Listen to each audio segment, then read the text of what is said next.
Hello, everyone. My name is Philip Travis. I did my PhD at Washington State University in 2014, and I will be your instructor in this course. This is American History Part 2. And this class begins with the Reconstruction period, as you can see from the images here on the screen.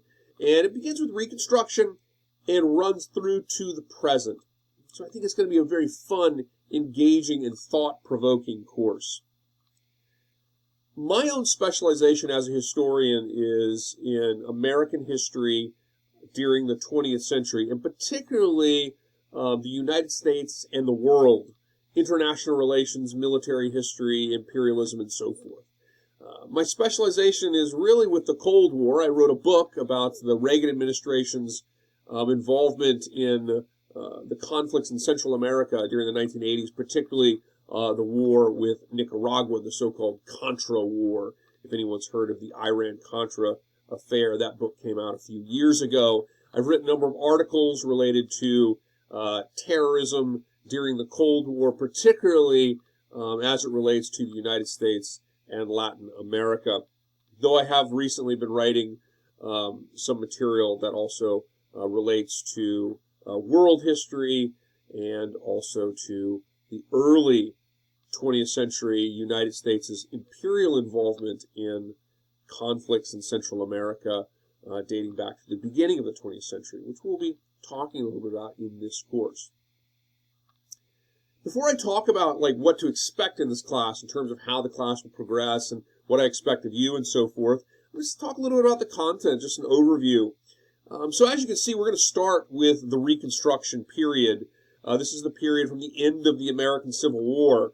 The American Civil War was a uniquely devastating conflict. In terms of, to give you an understanding, if you know anything about the First World War, the American Civil War was relative to the First World War in Europe.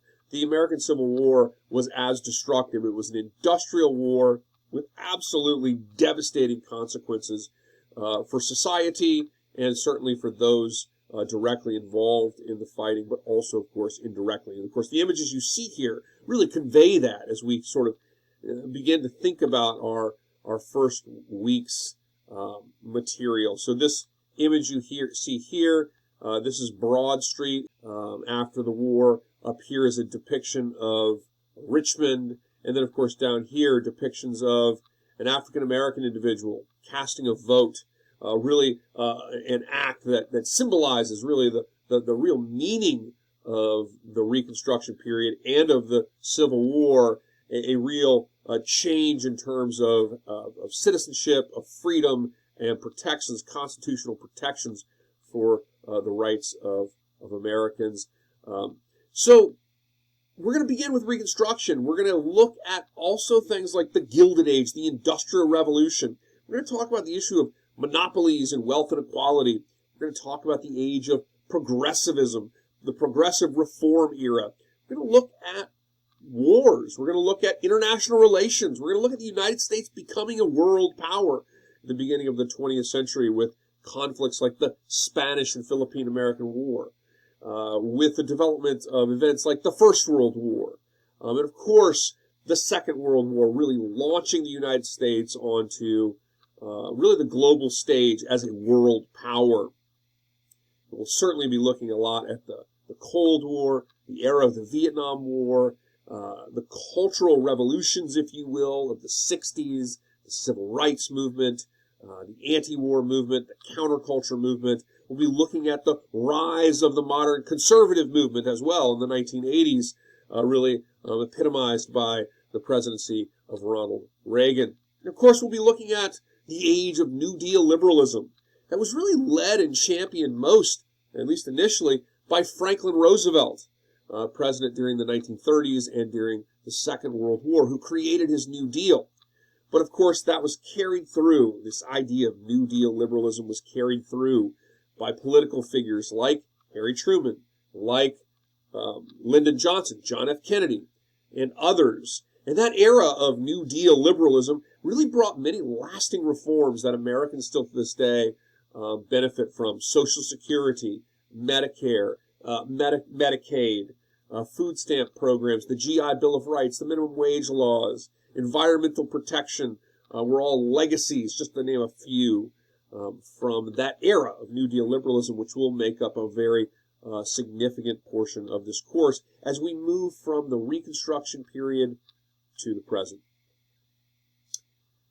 So again, my name is Philip Travis. I will be your instructor in this course. The book we're using for this course is really two of them. It is by Eric Foner. The main textbook is called Give Me Liberty. Make sure you get these books. And the document reader, the secondary book, is called Voices of Freedom. We're going to use both of them. And if you can find a very affordable rental, or if you can find an older edition can still work if it is more cost effective. So, do your best to get the books. And if you can find the most cost effective option for the books, I recommend that. We're going to use the text every week in our readings, and we'll be looking at the document reader Voices of Freedom in some of our discussion forums as we do some primary source analysis. There are discussion forums in this class. They're not necessarily every week, but there are some discussion forums. We have a collection of quizzes in this class as well, and quizzes are generally drawn from weekly lectures and readings, and those are announced at the beginning of each week, and you'll see specifically the assigned readings and everything. All quizzes and tests are timed. There are 3 tests in this class. The tests are made up of a multiple choice and a written component. The written component is by far the most substantial element of that. You will write a significant length essay on those tests, and it usually makes up for about half of the points on the whole test. So there's a strong written component both in the discussion forums and on the exams in this class. This class runs week by week, so do not expect the class to open up in entirety and then work ahead as you see fit. Instead, we treat this class on a week-by-week basis. So each week you will have assignments. Every week you will have a video like this from me. I'll talk about things going on. I'll provide a little extra points too for watching this. More information on that coming next week. But I'll provide some information in these announcements, and there will be some extra credit for you being able to go in and explain what that information was. And there'll be some bonus points out there for you with respects to that.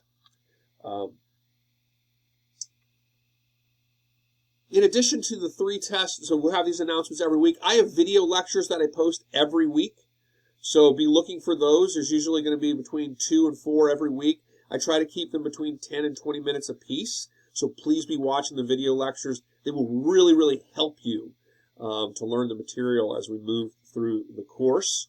Again, there are discussion forums. They're not every week, but a number of weeks in the class. There are quizzes on a relatively weekly basis. Follow the course in modules.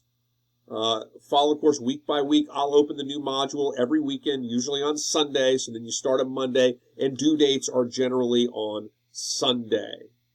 Follow your grades in the gradebook, of course, and if you have any questions, please look at the syllabus, get started in the class this week, and as you have questions, just send me an email through your college email to my college email. Let's have a great time in this class. I think you'll find this a very fascinating course with a lot of relevance to the world that we live in today. So I think you're going to find it a fun, interesting, and exciting course. And I look forward to being your instructor in this class. Please let me know if you have any questions, and I'll see everyone this week in the discussion forum.